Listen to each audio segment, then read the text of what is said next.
Hello বন্ধুরা, আমি মৌমিতা। আজ আমি আবার চলে এলাম তোমাদের সামনে আরেকটা নতুন ট্রিক নিয়ে। দেখো, আমরা যখন ভাত করি, ভাতটা যখন ফোটে তখন ফ্যানটা কিন্তু এরকম গ্যাসের ওভেনের চারপাশে পড়ে কি হয়, জায়গাটা নোংরা হয়ে যায়। তো নোংরা হয়ে গেলে আবার সেই জায়গাটা মুছতে হয়, অনেকটাই ঝামেলা হয়। তো দেখো, আমারটা দেখতে পাচ্ছ তো। কি করবে দেখো, তোমাদের একটা নতুন ট্রিক দেখিয়ে দিচ্ছি। এরকম আর নোংরা হবে না। তো দেখো, এই যে এটা হচ্ছে না, তো কী করবে, ওভেনের তলায় একটা প্লেট দিয়ে দেবে।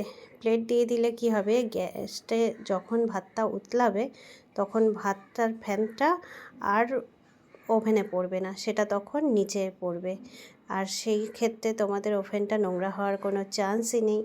তো দেখো, তোমরা এটা অ্যাপ্লাই করে দেখো। যদি আমার ট্রিকটা ভালো লেগে থাকে, লাইক কমেন্ট শেয়ার করো। অবশ্যই সাবস্ক্রাইব করে আমাকে পাশে